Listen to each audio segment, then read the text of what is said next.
Hey hello everyone, welcome back to my YouTube channel let study with areca.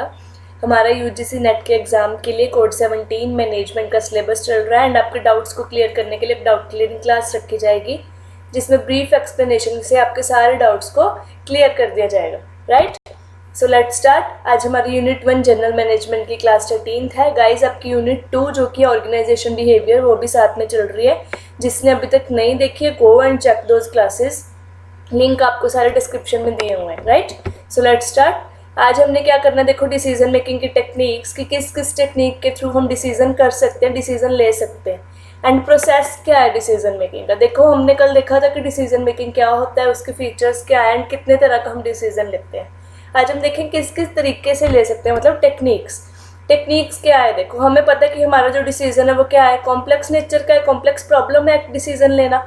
ठीक है, तो बहुत सारी टेक्निक्स है डिसीजन को लेने के लिए, और बेस्ट टेक्निक कौन सिलेक्ट करता है, हमारा डिसीजन मेकर किस तरह से सिलेक्ट कर रहा है कि जिस तरह की आपकी नेचर एंड सिग्निफिकेंस है डिसीजन का। मतलब जैसा आपका डिसीजन है, जिस तरह की आपके डिसीजन की नेचर है, वो प्रोग्राम्ड है, नॉन प्रोग्राम्ड है, रूटीन है, ठीक है, और कॉम्प्लेक्स है, सिंपल है, उस हिसाब से वो क्या करेगा, टेक्निक को चूज करेगा। टेक्निक्स को दो पार्ट्स में क्लासीफाई किया हुआ है, मॉडर्न एंड ट्रेडिशनल। सबसे पहले ट्रेडिशनल देखते हैं। ट्रेडिशनल भी आगे दो में डिवाइडेड है, एक तो प्रोग्राम डिसीजंस के लिए, एक नॉन प्रोग्राम डिसीजंस के लिए। सबसे पहले जब हम प्रोग्राम्ड डिसीजंस लेते हैं, प्रोग्राम डिसीजन के लिए डिसीजन मेकिंग करते हैं, तो देखो उसकी फर्स्ट टेक्निक क्या है, स्टैंडर्ड प्रोसीजर्स एंड रूल्स। इसका मतलब क्या है कि हर ऑर्गेनाइजेशन को standard procedures and rules develop करने चाहिए। Right, A manager refers to these before taking a simple decision। मतलब कोई भी सिंपल प्रोग्राम डिसीजन लेने के लिए वो इन रूल्स एंड प्रोसीजर्स को अप्लाई कर सकता है, यूज कर सकता है। ठीक है, routine decisions do not require application of special skills and knowledge. कि अगर आपको रूटीन डिसीजंस लेने हैं, आपके मैनेजर को आपके ऑर्गेनाइजेशन में रूटीन डिसीजंस लेने हैं, तो ज़रूरी नहीं कि उसको स्पेशल स्किल्स एंड नॉलेज चाहिए, वो इन प्रोसीजर्स एंड रूल्स के बेस पे भी डिसीजन ईजिली ले सकता है। And second one is organisation structure. A relation is established between superior and subordinates. Persons are different organization structure assigned work to be done by them। हमें पता है हमारी ऑर्गेनाइजेशन में एक हायरार्की होती है, टॉप, मिडल एंड लोअर, इन सब के बीच में एक रिलेशन होता है। राइट, और इस रिलेशन को हम क्या बोलते हैं, ऑर्गेनाइजेशन स्ट्रक्चर। की हमारा स्ट्रक्चर कैसा है, all managers and decision maker centres are linked to information system. मतलब अभी देखो टॉप ने लोअर के लिए डिसीजन लेना है ना, टॉप मैनेजमेंट डिसीजन लेगी, उसको इम्प्लीमेंट करेगी डिसीजन लेके लोअर पे। इसीलिए वो क्या करते हैं, लोअर जो भी काम करता है, लोअर ऑर्गेनाइजेशन है, लेवल है, वो जो भी काम करते हैं उसके बारे में इंफॉर्मेशन लेते हैं इंफॉर्मेशन सिस्टम के थ्रू। ठीक है, इसलिए इसको क्या है, ऑर्गेनाइजेशन स्ट्रक्चर। सेकंड जो है वो है हमारे नॉन प्रोग्राम। नॉन प्रोग्राम के लिए देखो फर्स्ट टेक्निक क्या है, लीनियर प्रोग्रामिंग। लीनियर प्रोग्रामिंग के में क्या है, it is based on the assumption that there is a linear relationship between variables and limits of variables।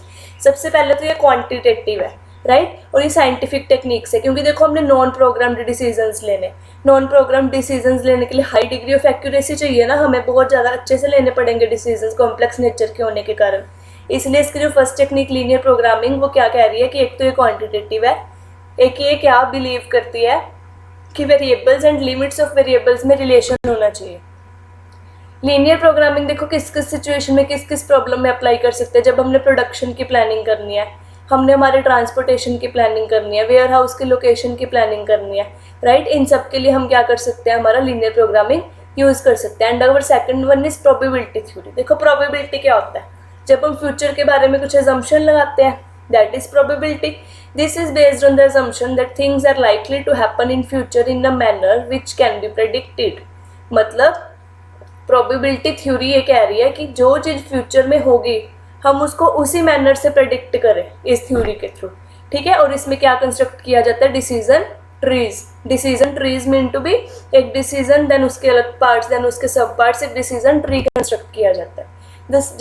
This Decision tree is an extension of payoff matrix and helps manager in assigning financial results। ये किस चीज़ में help करते हैं decision tree, एक तो financial results जानने में, जितने भी एक्शन है आपके ऑर्गेनाइजेशन के, and modifying these results probabilities and comparing them selected and appropriate course of action. मतलब पहले तो वे डिसीजन ट्री बनाते हैं, उससे उनको रिजल्ट्स मिलते हैं, फिर वो उन रिजल्ट्स को कंपेयर करते हैं सिलेक्ट करके। ठीक है, और उसके बाद वो अपना कोर्स ऑफ एक्शन करते हैं, मतलब डिसीजन ले लेते हैं. And the third one is game theory. Game theory क्या है? It helps in taking decision in competitive situations. जब भी कोई कॉम्पिटिटिव, आपके कोई कॉम्पिटिटर है आपके ऑर्गेनाइजेशन का, किसी दो पार्टीज में या दो से ज़्यादा पार्टीज में कॉन्फ्लिक्ट है, तब ये गेम थ्योरी यूज़ होती है. ठीक है. Game is described by set rules. Game, हमारी जो नॉर्मल गेम्स होती हैं, देखो हम उनमें भी कुछ रूल्स होते हैं, प्लेयर्स होते हैं खेलने वाले, राइट, और उनमें कॉन्फ्लिक्ट होते हैं. उसी तरह से कहते हैं game is described by set rules. Rules specify what it person इस गेम में कौन होंगे? Player. Is required to do under all possible set of circumstances. मतलब अगर कोई भी सेट ऑफ सर्कमस्टेंसेज आता है तो उस सर्कमस्टेंसेज में वो एम्प्लॉय क्या वर्क करेगा, वो सारे रूल्स क्या है इस गेम थ्योरी में बताए जाते हैं. All players act intelligently and rationally and are well informed about the decision. Expect opponent's action in a particular period. The outcome में, जैसे हमारी गेम्स में होता है कि आप विन कर रहे हो, लॉस कर रहे हो, या आपका ड्रॉ हो गया, इसी तरह इस गेम थ्योरी में होता है. कहते हैं आपका जो डिसीजन है वो आपको गेम भी दे सकता है, लॉस भी दे सकता है और ड्रॉ भी हो सकता है. And next is queuing theory. देखो क्यूइंग का मतलब क्या है? क्यू बनाना, राइट. जब हम वेटिंग जोन में करते हैं, इसका अदर नेम भी है वेटिंग लाइन थ्योरी. इसका वेटिंग लाइन थ्योरी नेम क्यों है? क्योंकि देखो जब हमारी एक प्रोडक्शन में एक मशीन काम कर रही है, उसमें जो प्रोसेस होके हमारे पास चीज़ आएगी वो दूसरी मशीन में जाएगी. इट मीन्स कि हमारी सेकंड मशीन अभी वेट कर रही है, मतलब वो वेटिंग लाइन में है, तब ये थ्योरी यूज़ होती है, right.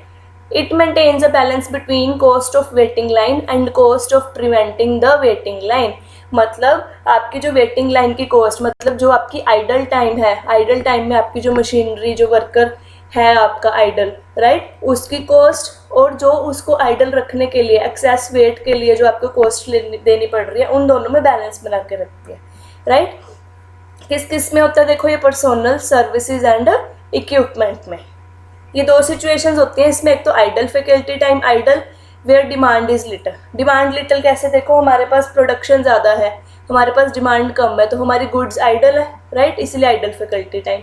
Next is excess of waiting where demand is high. जहाँ बहुत ज़्यादा वेट करनी पड़ रही है, मतलब हमारे पास प्रोडक्शन कम है बट डिमांड उस चीज़ की बहुत ज़्यादा है, इसलिए वो हमारी एक्सेस ऑफ वेटिंग में आती है. An effort is made to make balance between costs associated with waiting time and idle time. और इन दोनों के बीच में जो एफर्ट्स किए जाते हैं बैलेंस बनाने के लिए, उसको हम क्या बोलते हैं? Queuing theory. देखो इसमें एक एग्जांपल दी हुई है, ये जैसे अराइवल्स हैं, जो लोग आ रहे हैं, राइट. उसके बाद ये क्यू में है, वेटिंग लाइन में है, और ये आपका टाइम है कि कितने टाइम के लिए इनको यहाँ पे वेट करनी पड़ रही है. उसके बाद इनको यहाँ सर्विस प्रोवाइड की जा रही है, देन डिपार्चर. उसके बाद ये जा रहे हैं अपनी सर्विसेज लेके, right. And the next one is network technique. Network technique देखो, एक तो पर्ट है project evaluation and review technique, and the second one is CPM, critical path method. ये किस चीज़ में हेल्प करते हैं? ये मेन इसलिए हेल्प करते हैं कि आपका लॉजिक सीक्वेंस क्या होना चाहिए एक्टिविटीज़ का, कि आपने जो प्रोडक्शन में एक्टिविटीज़ करनी है, जो सप्लाई में एक्टिविटीज़ करनी है, राइट, जो भी आपने प्रोजेक्ट के लिए एक्टिविटीज़ करनी है, उनका प्रॉपर सीक्वेंस क्या है, ताकि आपका टाइम भी कम लगे और आपकी कॉस्ट भी कम लगे. ठीक है. Large and complex projects can be executive with in the stipulated time and cost. मतलब आपका टाइम और कॉस्ट कम लगे लार्ज एंड कॉम्प्लेक्स प्रोजेक्ट के लिए, तो अब हम क्या यूज़ करते हैं? नेटवर्क टेक्निक, जो कि है पर्ट एंड CPM, राइट. अभी हमारी टेक्निक्स खत्म होगी, दूसरी ट्रेडिशनल. अभी हम मॉडर्न पे आ गए. मॉडर्न टेक्निक्स क्या है? एक तो ह्यूरिस्टिक टेक्निक है मॉडर्न, एंड आपकी सेकंड वन है पार्टिसिपेटिव डिसीजन मेकिंग. ठीक है. मॉडर्न मतलब जो अब आजकल यूज़ होती है. The decision is more complex these days. The changing and challenging environment requires special attention for decision making.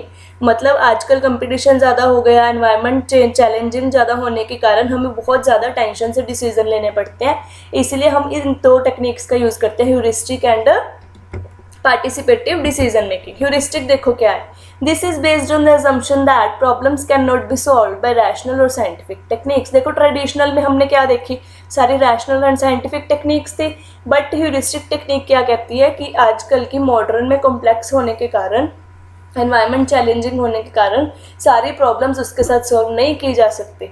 Heuristic में मेन क्या है कि आप एक प्रॉब्लम को सब पार्ट्स में डिवाइड करो, देन उसको एनालाइज करके एक डिसीजन पे आओ, right. Second one is participative decision making. Participative में क्या है कि अगर आपकी टॉप मैनेजमेंट डिसीजन ले रही है तो वो लोअर वालों को पार्टिसिपेट करवाए, मतलब सुपीरियर सुबॉर्डिनेट्स का पार्टिसिपेशन करवा के उनको फीलिंग मोटिवेटेड करवा के, अच्छा फील मोटिवेशन वाला फील दिलवा के, उनकी भी सुन के इंफॉर्मेशन लेके suggestions लेके डिसीजन ले, right. When subordinate are made a part of decision making, their practical experience used help in proper implementation of the decision। मतलब जब आपके सुपीरियर डिसीजन मेकिंग में subordinates पार्ट लेते हैं, देखो डिसीजन किनके लिए लेना है, subordinates के लिए ना, तो वो अपना खुद का एक्सपीरियंस बताते हैं कि डिसीजन किस तरह चेंज होना चाहिए और क्या डिसीजन होना चाहिए, इसलिए वो बहुत हेल्प करता है उनको अच्छा डिसीजन लेने में। ये थी हमारी डिसीजन मेकिंग की टेक्निक्स, ठीक है। इनमें से कुछ भी समझ नहीं आएगा तो प्लीज़ डाउट क्लियरिंग क्लास के लिए डाउट सेक्शन में पूछ लेना। Next topic is process of decision making. अभी डिसीजन मेकिंग करनी कैसे है, देखो हमने टाइप्स देख ली, हमने टेक्निक्स देख ली, टेक्निक चूज कर ली हमने कौन सी टेक्निक लगानी है। अभी हम प्रोसेस कैसे करें, कैसे शुरू करें हमारी डिसीजन मेकिंग ऑर्गेनाइजेशन के लिए। सबसे पहले defining and analysing the problem. सबसे पहले आप देखो आपको प्रॉब्लम क्या आ रही है, किस चीज़ के लिए आपने डिसीजन लेना, उसको एनालाइज करो। And then developing alternative solutions. उसके बाद आप सोल्यूशंस ढूंढने शुरू करो उस प्रॉब्लम के। आपको काफ़ी सारे सोल्यूशंस मिलेंगे, उन सोल्यूशंस में से एक बेस्ट अल्टरनेटिव को चूज़ करना, इवेल्युएट करके, मतलब उनमें कंपैरिजन करके आपको एक बेस्ट सोल्यूशन को सिलेक्ट करना है। एंड देन उसके बाद आपको वो डिसीजन इम्प्लीमेंट कर देना है लोअर लेवल पे। एंड देन फॉलोअप मतलब आपको उस डिसीजन की फीडबैक लेनी है। अगर फीडबैक अच्छी नहीं आती तो आपको अगेन प्रोसेस शुरू करना है, दैट इज़ आप उस प्रॉब्लम को जो फीडबैक में आई है उसको दोबारा डिफाइन एंड एनालाइज करो, right. It is a going process. First is define the problem. First of all define the problem for which the decision is to be taken, right. Analysing the problem. After finding true problem manager must analyse it carefully, मतलब उसके cause and effects को analyse करे कि आपकी जो problem है उसके cause and effects क्या हैं, क्यों हुई है। Developing and evaluating alternative solutions. उसके बाद आप सॉल्यूशंस को डेवलप करोगे जो भी उस प्रॉब्लम को सॉल्व करने के लिए हैं, जैसे ग्रुप पार्टिसिपेशन, कंप्यूटर, इन सब का भी आप यूज़ कर सकते हो अल्टरनेटिव सॉल्यूशंस ढूंढने के लिए। उसके बाद इवैल्यूएशन करेंगे। इवैल्यूएशन में क्या होता है कि आपके जो अल्टरनेटिव्स है, आपका मैनेजर उसकी मेरिट्स एंड डीमेरिट्स देखेगा, और जिस अल्टरनेटिव में सबसे ज़्यादा मेरिट्स एंड कम डीमेरिट्स होंगे उसको सिलेक्ट कर लिया जाएगा। देखो जो लेस कॉस्टली, जो अल्टरनेटिव आपका लेस कॉस्टली, लेस रिस्की होगा, more feasible and accepted by employers होगा क्योंकि एम्प्लॉयर्स पे इम्प्लीमेंट करना है, more merits and less demerits होंगे, आप उसको सिलेक्ट कर लोगे। एंड देन आप उसको इम्प्लीमेंट करोगे, उस डिसीजन को। इम्प्लीमेंट मतलब आप उसको एक्शन में लेके आओगे। एक्शन में लेके आने के बाद आप फॉलोअप करोगे। He must get the feedback about the decision, कि आपका डिसीजन कैसा रहा। उसके बाद मॉनिटर एंड फीडबैक। जब देखो आपके पास फीडबैक आ गई, आप देखोगे कि आपने क्या डिसीजन लिया था और आपका एक्शन क्या हुआ, मतलब आप डिसीजन और एक्शन में क्या करोगे, एक कंपैरिजन करोगे। जो भी आपके कंपैरिजन में डेविएशंस आएंगी, आप उस प्रॉब्लम को, उस डेविएशंस को दोबारा रिमूव करने के लिए मॉनिटर करोगे, उसकी फीडबैक लोगे, राइट। इतना सा प्रोसेस था इसका, बहुत ईजी। दैट सबसे पहले आप प्रॉब्लम देखोगे क्या है, उस प्रॉब्लम को एनालाइज करोगे कि ये प्रॉब्लम किस कोज के कारण आई। उसके बाद आप सॉल्यूशंस ढूंढने शुरू करोगे और सॉल्यूशंस के मेरिट्स डीमेरिट्स देखोगे। जिसके ज़्यादा मेरिट्स हैं, कम डीमेरिट्स हैं और हाईली एक्सेप्टेबल है, उसको सिलेक्ट करोगे, देन इम्प्लीमेंट कर दोगे। इम्प्लीमेंट करने के बाद आप फीडबैक लोगे, राइट, कि उसमें क्या प्रॉब्लम आई, क्या डेविएशंस आई, फिर उन डेविएशंस को रिमूव करने के लिए आप प्रोसेस करोगे, right. And our first question is today's, practice कर लेते हैं गाइज। देखो मॉडर्न मैनेजर्स आर, आज हमने मॉडर्न टेक्निक्स देखी, तो मॉडर्न मैनेजर्स क्या, action oriented, able to manage change effectively, able to build sense of shared, और ऑल ऑफ द अबव। देखो इसका आंसर है ऑल ऑफ द अबव। क्यों? क्योंकि जो मॉडर्न मैनेजर्स है वो एक्शन ओरिएंटेड भी हैं। एक्शन ओरिएंटेड मतलब वो एक्शन के लिए काम करते हैं, वो उनका पार्टिसिपेशन लेके काम करवाने की हेल्प करते हैं। Able to manage change effectively, जो भी आपके एनवायरनमेंट, चैलेंजिंग एनवायरनमेंट आता है, कोई भी ऑर्गेनाइजेशन में चेंज आता है, उसको मैनेज करने में एबल्ड है। Able to build a sense of shared values, और आपके ऑर्गेनाइजेशन के कल्चर में, बिहेवियर में वैल्यूज़ क्रिएट करता है, इसीलिए इसका आंसर है all of the above. Guys अपना सिलेबस देख लो एक बारी।